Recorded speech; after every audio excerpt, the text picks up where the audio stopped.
Hi friends, welcome to our YouTube channel SBM Coaching Center. Friends, आज आम देखा यही भिडियो तुमर सप्तम क्लास रे थिबा राजनीति विज्ञान भारतर संविधान मौलिक वैशिष्ट्य यार समस्त प्रश्न उत्तर को आम आलोचना करवा। बंधुगण, जदि आपण मैंने प्रथम करी आम वीडियो को देखुंत ताले वीडियो को लाइक करदेवा सहित चैनल को सब्सक्राइब करी ऑल नोटिफिकेशन को दबाई दिंतु एवं जहाँफल कि आपण मैंने सर्वप्रथमे आमर वीडियो जहाँ कि प्रश्न उत्तर अपलोड कर सर्वप्रथमे आपण मैंने यार प्रथम नोटिफिकेशन पाइपर। चलते बंधुगण, यार आम समस्त प्रश्न उत्तर को आलोचना करवा।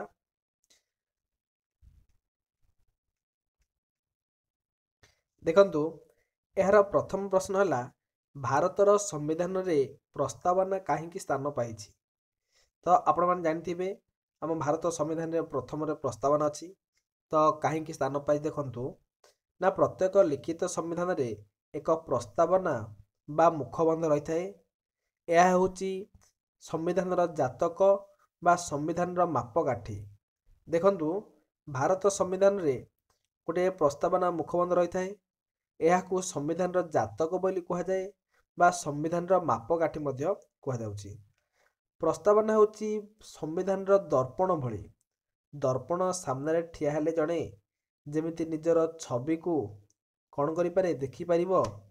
प्रस्तावना को पठन कले मध्य संविधान माध्यम कौन सब रही ताकू अति सहजरे अनुध्यान करिपार।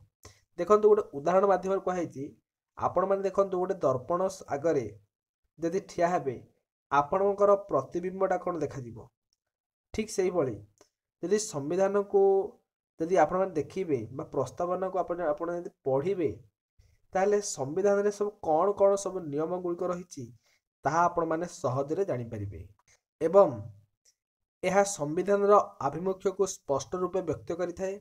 सेथिपई भारतर संविधान रे प्रस्तावना को स्थान दिया जाइछि।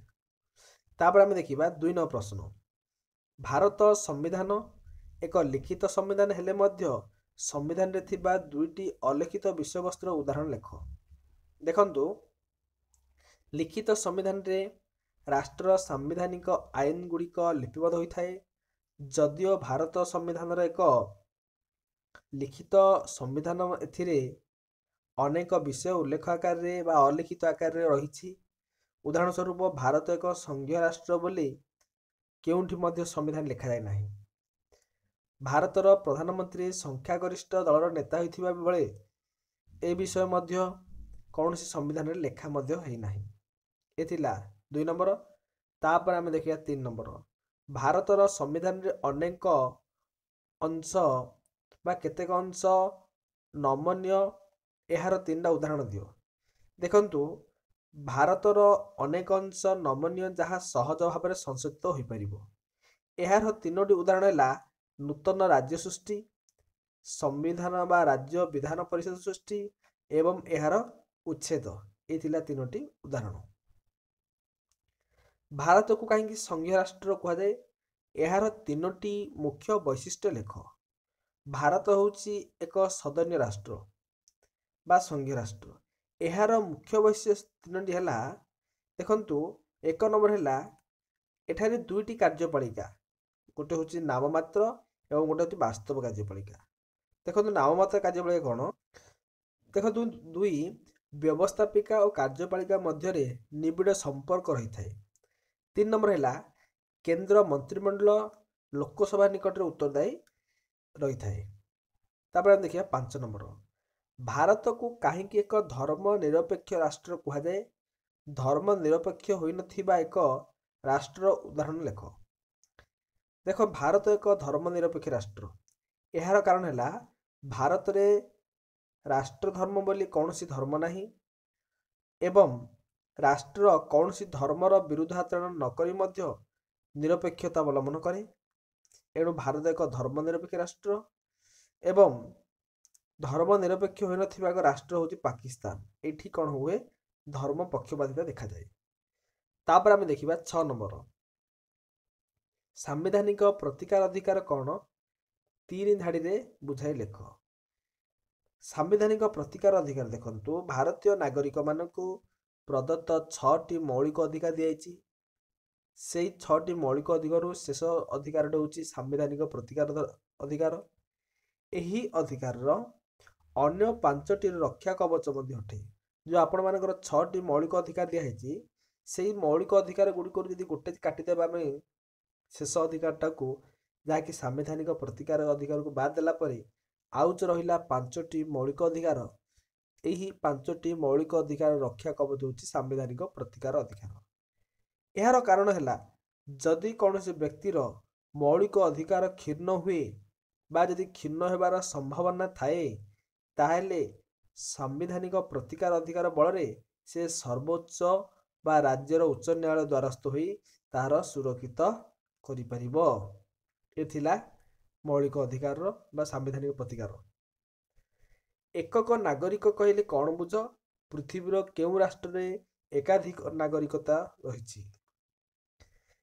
ଏହାର ଉତ୍ତର, ଗୋଟିଏ ରାଷ୍ଟ୍ରରେ ବାସ କରୁଥିବା ସମସ୍ତ ନାଗରିକଙ୍କୁ ଏକକ ନାଗରିକ ଭାବରେ ଗଣନା କଲେ ଏକକ ନାଗରିକତା କୁହାଯାଏ। ଉଦାହରଣ ସ୍ୱରୂପ, ଯଦିଓ ଭାରତ ଏକ ସଂଘୀୟ ରାଷ୍ଟ୍ର, ଏଠାରେ ସେମାନଙ୍କୁ ଭାରତର ନାଗରିକ ଭାବେ ଗଣନା କରାଯାଏ। ମାତ୍ର ଯୁକ୍ତରାଷ୍ଟ୍ର ଆମେରିକା ଭଳି ସଂଘୀୟ ରାଷ୍ଟ୍ରରେ ଦ୍ୱୈତ ନାଗରିକତା ରହିଛି। ଦେଖନ୍ତୁ, ଭାରତ ସମ୍ବିଧାନର ପିତା କାହାକୁ କୁହାଯାଏ? ନା ଡକ୍ଟର ବାବା ସାହେବ ବା ଭୀମରାଓ ଆମ୍ବେଦକରଙ୍କୁ ଭାରତ ସମ୍ବିଧାନର ପିତା ବୋଲି କୁହାଯାଏ।